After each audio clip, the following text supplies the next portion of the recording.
Vous suivez l'actualité toute l'année? Laissez-la vous suivre, même en vacances. De la politique internationale aux nouvelles locales, restez informés où que vous soyez. Cet été, on a l'info qu'il vous faut avec l'appli Info de Radio-Canada. Téléchargez l'appli. Nous sommes le lundi 17 août. Voici à la une.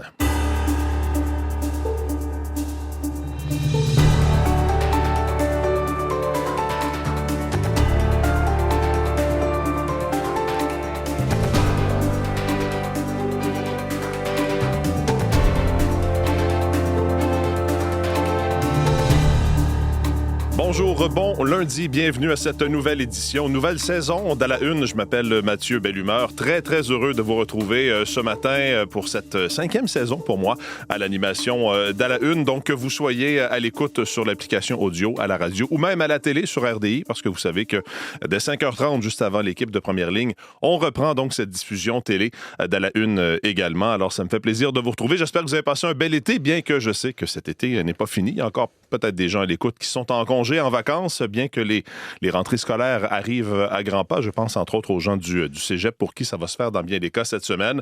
Ça me fait plaisir de retrouver également toute l'équipe qui est en studio avec moi et j'ai nommé Julie-Jasmine Boudreau. Bonjour! Mon cher Mathieu, retour. vous êtes beau. Un beau teint. Quel accueil! Quel accueil! Olivier Pellerin au sport. Est-ce que je suis aussi beau? Mettez-en. Est-ce que j'ai droit aux commentaires? Bonjour, Oui, tout le monde. Content de vous retrouver. Véronique Mérard, bien sûr, à la météo. Salut, bonjour. Véro. Une belle équipe pour vous tenir informés, vous donner les premières nouvelles, évidemment, de la journée. On va faire le tour des grands titres des quotidiens de ce matin. On va aussi, ensemble, se parler avec mon collègue Alexandre Lepoutre de ce qui sera une grosse nouvelle, une annonce importante aujourd'hui. Cette entente, donc, sur Churchill Falls entre le Québec, Terre-Neuve et Labrador. Hydro-Québec également. Le premier ministre, Mark Carney, sera d'ailleurs sur place pour cette conférence de presse. Donc, on va revenir sur cette histoire-là dans les prochaines minutes. Ce sera notre sujet du jour avec Alexandre Lepoutre dans les prochaines minutes. Sinon, Julie-Jasmine, on va vous retrouver un peu plus tard à l'émission, comme c'est notre habitude. C'était notre habitude la dernière saison et ce le sera cette saison aussi pour les actualités culturelles. Et on va marquer le coup aujourd'hui, bien sûr, avec cette rentrée radio sur les ondes d'ici première. Absolument. On est là. Tout le monde est là. Ça part vraiment avec À la Une et ça se rend jusqu'au retour à la maison. Donc, Midi Info, la journée est encore jeune et tout ça. Donc, bien sûr. Puis, à la télé aussi, il y a quand même un téléjournal avec une nouvelle animatrice dont je vous parlerai.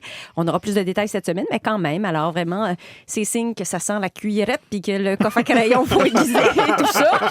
Ce sont les émissions, bien sûr. Parfait. On va y revenir en détail dans les prochaines minutes. Le temps de faire le tour des prévisions de la météo pour la journée. Véronique, pluvieux ce matin. Oui, on commence ça sous la pluie, mais quand même, vous l'avez dit, là, c'est la rentrée, mais vous allez voir, les belles journées ne sont pas terminées. Non, on en aura l'été une. n'est pas terminé. Ben non, on a encore des journées qui s'étirent un peu, du temps clément aussi. Dès demain, le soleil revient. Donc aujourd'hui, on le verra en alternance soleil-nuage. Parce que oui, on commence avec les averses ce matin, mais sud-centre du Québec, ça va cesser quand même assez rapidement. C'est surtout dans l'est là, que ça va rester plutôt nuageux avec quelques averses qui commenceront au cours de la matinée. Mais sinon, ça devient un mélange soleil-nuage. C'est quand même assez humide aujourd'hui en raison de la pluie, oui, mais bon, température maximale autour de 25, 27 degrés, indice humidex 33.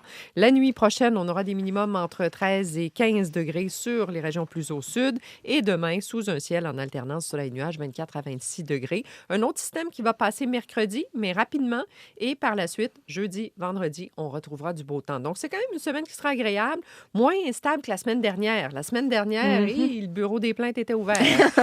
On a eu des averses et des orages un peu partout, n'importe quand. Donc, ce ne sera pas le lot de cette semaine. On le disait, pour les régions plus à l'est, là, les averses perdurent un peu aujourd'hui, 19, 20 degrés. Pour ce qui est du Bas-Saint-Laurent, de la Gaspésie, de la Côte-Nord, le Saguenay, le Lac-Saint-Jean, ça cessera ce matin autour de 23. L'Abitibi, le Témiscamingue également, 23 degrés aujourd'hui sous un ciel variable. En territoire ontarien, très beau sur le nord, plus nuageux sur la portion centre. On aura des éclaircies quand même dans le secteur de Toronto, Windsor, maximum 27, 28 degrés, 25 à Ottawa, un ciel un peu plus nuageux. Et dans l'ouest, du beau temps, Vancouver, 24 degrés. Et dans les prairies, c'est un ciel assez variable avec un risque d'orage. Les températures se maintiennent entre 22 et 24, mais ce sera une belle semaine dans l'ouest avec du soleil et des températures un petit peu plus élevées au cours des prochains jours. Merci beaucoup, Véro. Plaisir. Bonne journée, bonne saison à vous, À vous également. Au sport, Olivier, donc le Canada qui aura 2 équipes au premier tournoi olympique de football drapeau, ce qu'on appelle communément le flag football en anglais, à Los Angeles en 2028. Qui fait sa rentrée et le Canada qui participait au championnat du monde de football drapeau cette fin de semaine et ça a été concluant de chaque côté, donc chez les hommes comme chez les femmes. Chez les femmes, tout d'abord, sport. Elles l'ont fait de très belle façon, les Canadiennes, parce qu'elles avaient déjà obtenu leur billet en se qualifiant pour la finale. Les 2 premières places avaient un billet assuré pour les Jeux olympiques. C'était fait grâce à cette victoire contre les Mexicaines, une victoire convaincante de 20-6. Elles se sont présentées contre les Américaines en finale. C'est la grande puissance avec le Canada de ce sport. Et les Canadiennes n'ont pas rougi. Malgré un départ un peu difficile, les Canadiennes ont réussi à aller décrocher la médaille d'or. Une victoire de 27-20 contre les Américaines. Donc, elles ne se sont pas seulement qualifiées, mais elles ont remporté ce titre qui était très cher pour les joueuses qui étaient présentes. Elles étaient très émotives sur les lignes de côté après cette rencontre parce que oui, ce billet olympique confirmé, mais aussi tous ces efforts qui ont mené à ce titre canadien.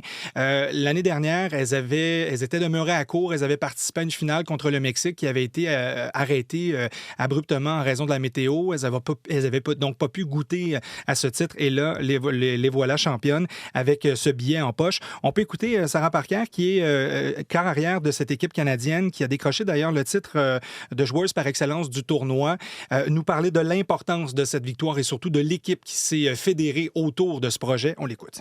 Je pense qu'on a démontré beaucoup de résilience avec des blessures, avec des choses qu'on ne pouvait pas vraiment contrôler. Puis c'est vraiment ça notre identité. De se remonter dans des situations de chaos, d'être capable de contrôler ce qu'on peut contrôler puis de mettre le reste derrière nous. Puis on a fait preuve d'énormément de résilience. On s'est battu jusqu'à la fin. Puis là, on peut dire qu'on est championne du monde. C'est incroyable.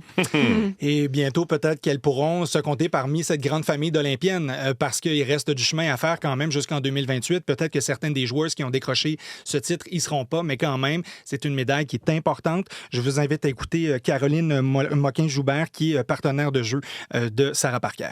Cette médaille-là veut dire beaucoup. On a travaillé acharnement. On s'est acharné tout l'été. On a travaillé fort. On a gardé notre identité. C'est incroyable ce qu'on a accompli. Puis la médaille d'or, c'est le cherry on top. Vraiment, là, c'est un sentiment magique. La cerise sur le Sunday. C'était pour demeurer dans le thème estival. On est encore dans les Sundays, on y a encore droit. Et puis, on pourrait peut-être ajouter une deuxième cerise à ce Sunday parce que les Canadiens, l'équipe masculine, elle, se présentait dans une finale pour le bronze.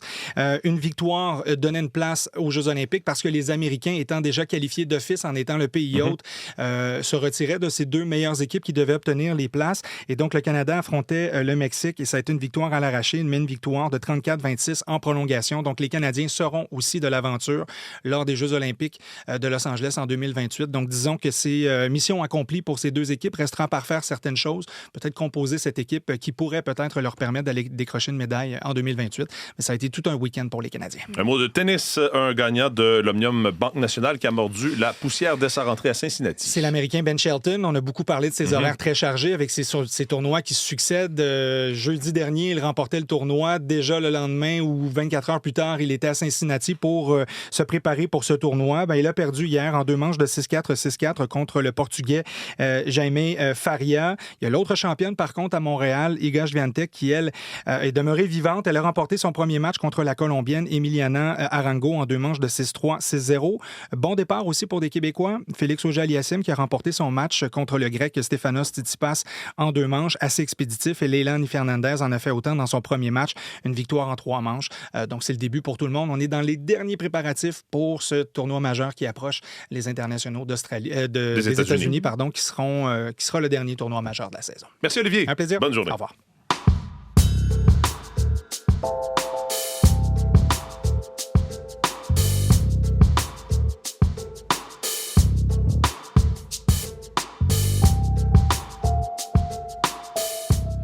Je vous parlais de Churchill Falls. On va y revenir avec Alexandre Lepoutre dans les prochaines minutes. Ce qui retient aussi l'attention en une du Globe and Mail de ce matin, c'est Ottawa qui continue de faire pression pour conclure un accord avec les États-Unis à l'approche de l'échéance tarifaire. On nous dit dans le Globe que les négociateurs ont discuté tout au long de la fin de semaine, culminant ces discussions dimanche après-midi avec une réunion virtuelle entre Dominique Leblanc, ministre canadien du Commerce, et son homologue Jameson Greer, la négociatrice en chef du Canada, qui a également participé à la rencontre, nous dit-on. M. Leblanc, qui est demeuré à Washington tout au long de la fin de semaine, a indiqué qu'il allait y rester jusqu'à aujourd'hui. On tente vraiment de s'entendre entre les 2 pays. On apprend dans le Globe de ce matin, selon 5 sources informées des discussions, que les droits de douane imposés en vertu de l'article 232 sur les automobiles et le bois d'œuvre demeurent donc les principaux points de désaccord. Les négociateurs américains qui se sont opposés à une réduction des droits de douane sur le bois d'œuvre et qui ont proposé de ramener ceux sur les automobiles à 15 %, un niveau que le Canada juge trop élevé.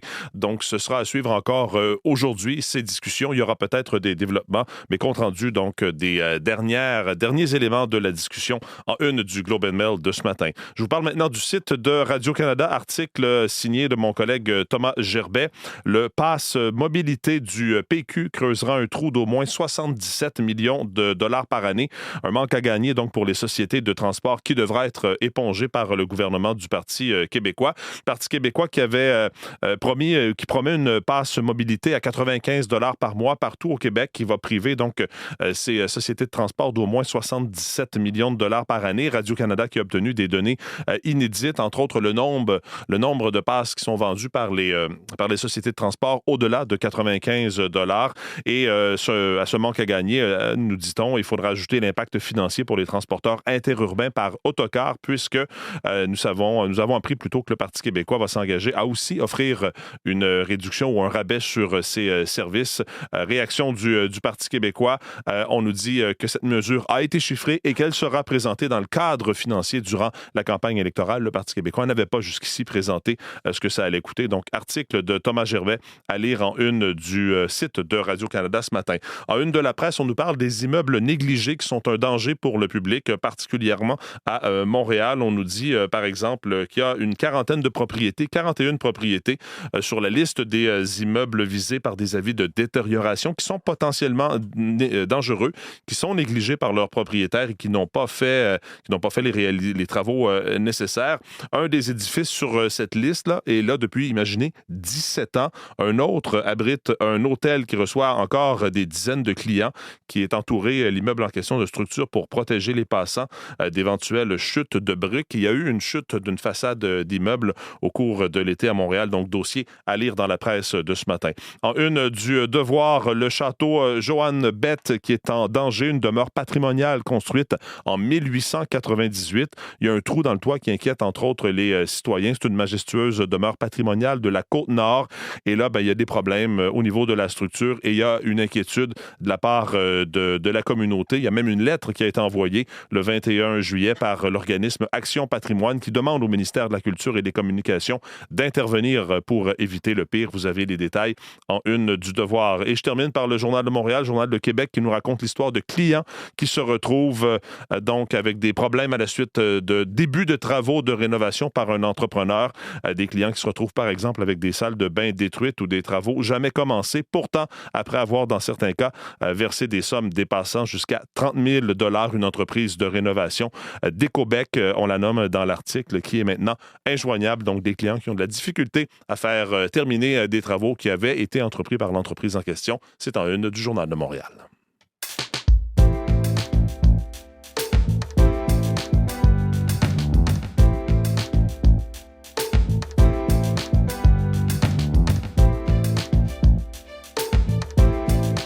C'est Alexandre Lepoutre qui est maintenant avec nous en studio. Bonjour Alexandre. Bonjour Mathieu. Alors, bonne rentrée à vous aussi. Content de vous retrouver, Alexandre. On va évidemment parler de cette entente, cet accord sur Churchill Falls entre Québec et Terre-Neuve et Labrador. Annonce importante aujourd'hui.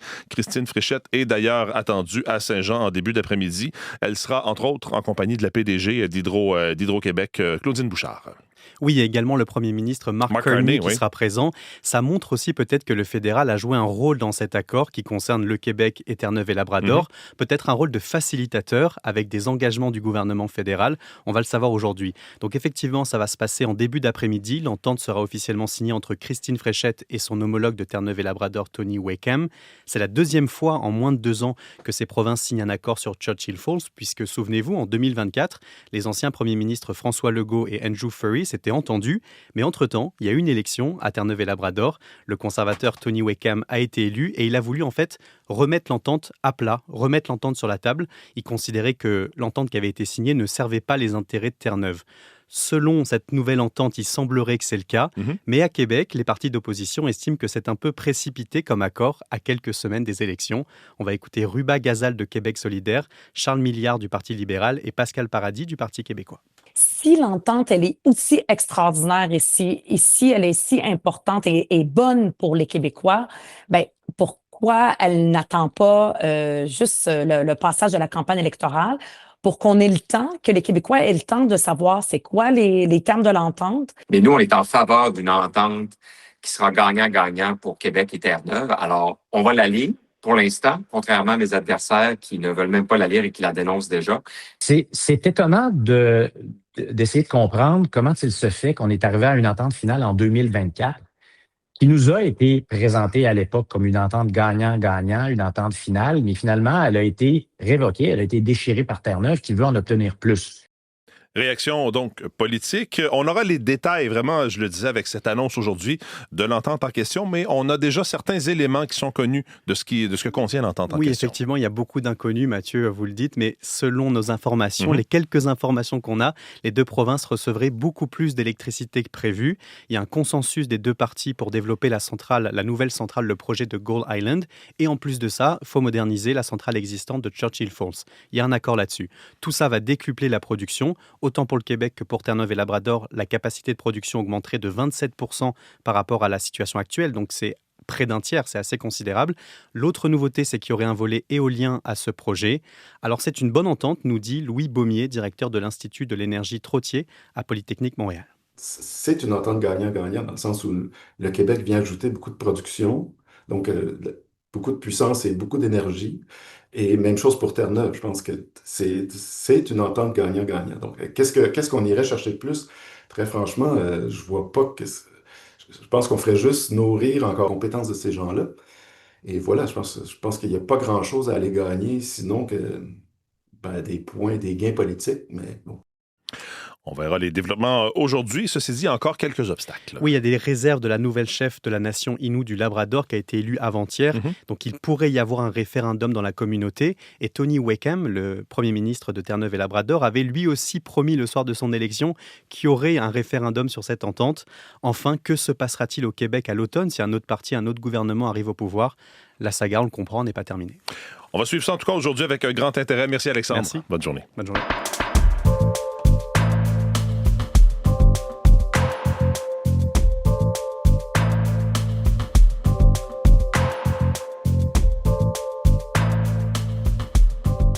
Julie-Jasmine Boudreau est de retour en studio pour les actualités culturelles. Julie-Jasmine, on a appris ces dernières heures que l'actrice Hayden Panettiere est décédée à l'âge de 36 ans. Oui, exact. Vous l'avez peut-être vu ou encore connu dans ses rôles dans les séries, notamment Heroes et Nashville, ou encore dans les films Frisson 4 et Frisson 5. Et c'est le père de la comédienne qui a en fait confirmé le décès auprès d'un média américain. On ignore les circonstances pour l'instant de sa mort. 36 ans seulement, Hayden Panettiere. Alors, je reviens un peu dans le temps. Le printemps dernier, elle avait publié ses mémoires et ça avait fait beaucoup jaser parce qu'elle s'était confiée sur cette pression d'enfant vedette, ce qu'elle avait vécu lorsqu'elle était petite et aussi ses dépendances. Alors, et on rapporte du côté de TMZ, média américain spécialisé dans les célébrités, qu'il y aurait donc une enquête concernant sa mort. Alors, Hayden Panettiere, décédée à 36 ans. Triste nouvelle, très jeune, évidemment. Grande journée aujourd'hui, c'est le retour de la programmation régulière. On est là, tout le monde est là. Les animateurs, animatrices d'ici première sont de retour en poste avec quand même quelques nouveautés. Exactement. Je commence avec votre retour dans le marché de Montréal et c'est le titre de l'émission de Monique Néron. Donc, c'est ce qui remplace le 15-18 finalement. Il y aura son noyau dur dans lequel il y aura entre autres François Joly qui était déjà à la mobilité et vous connaissez bien la voix de Naïla Ben-Ali aux actualités. Donc, elle sera aux côtés de Monique Néron. Il y aura toutes sortes de chroniqueurs bien connus, Pierre-Yves McSween, Gérald Filion, la chef Colombe Saint-Pierre aussi. Et la compétition s'annonce assez féroce parce que dans les retours à la maison, il y a aussi deux stations, le 98.5 et Rythme FM, qui ont de nouveaux capitaines, de nouveaux animateurs. Vous avez Gino Chouinard d'un côté, Julie Bélanger. Alors, évidemment, la radio, c'est un média d'habitude, Mathieu. J'ai bien hâte de voir comment va se passer le magasinage pour ceux qui le voudront. Et je vous rappelle qu'Annie Desrochers s'en va la fin de semaine. Elle commencera samedi matin prochain. Ça sera diffusé partout au Québec. Le dimanche, elle prendra aussi cette case-là. Ça, c'est à l'échelle du pays. Puis, ce qu'on dit, c'est qu'il y aura des réguliers, il y aura des collaborateurs, puis qu'on va prendre un léger pas de recul pour observer notre société en comparaison peut-être avec la semaine où on est un peu plus dans la rapidité de l'information. Puis pour les gens en région, je vous rappelle que vous avez une nouvelle Morning Woman. Elle s'appelle Cassandre Forcier-Martin. Elle est à l'animation. Donc ça, c'est toujours le matin en Mauricie. En Mauricie. Oui. Alors, bonne rentrée à tout le monde et aux collègues aussi de toutes les stations qui commencent et qui sont de retour aujourd'hui. En télé, gros changement, évidemment. On a parlé ce printemps au téléjournal de 22h. Azeb Woldegorgis qui prend la barre du TJ 22h. Et ça, c'est une institution. C'est une case horaire extrêmement prestigieuse. Azeb a 25 ans de métier derrière la cravate comme journaliste. Elle avait dit être terrifiée, mais enthousiaste à la fois. Est-ce qu'il y aura des changements? Est-ce qu'on va brasser les cartes? On sait très peu de choses, mais la mise à feu est ce soir 22h. Bien hâte de voir. Il y aura un lancement de programmation demain, donc on aura aussi plus de détails sur les autres nouveautés, mais je peux quand même vous dire que Céline Galipo aura son émission d'affaires internationales, en fait, d'actualité internationale plus tard durant la saison. On va laisser passer les élections, bien sûr. Il y aura les coulisses du pouvoir qui vont reprendre dans 2 semaines, là où les élections vont être probablement annoncées aussi, là, ça sera à voir. Et pour vos séries télé préférées, c'est-à-dire mes programmes, Mathieu, ça, c'est pas avant la semaine du 14 septembre. Donc, tout ce qui est fiction, série, Anti-Gang, Stade d'Humain, Infoman, par exemple, c'est pas tout de suite. Il faudra patienter encore un tout petit peu. Alors, bon retour aussi à tous nos collègues de l'Info Télé. Et puis, c'est le début de la Super Franco-Fête à Québec. Oui, c'est ça. C'est la 5e année. Ça se passe à l'Agora du Vieux-Port. Ça commence ce soir à 20h. C'est gratuit, mais il vous faut un billet. Et donc, ce soir, c'est une douzaine d'artistes de la nouvelle génération qui vont chanter, je dirais, de toutes les époques, en fait, c'est-à-dire des pièces, soit les succès de l'heure ou jadis des grands succès. Donc, il y aura Lou-Adrienne Cassidy, Ariane Roy, Claude Pelgag, entre autres, et les louanges. Ça brosse à gauche, ça brosse à droite. Les voisins bardassent en bas.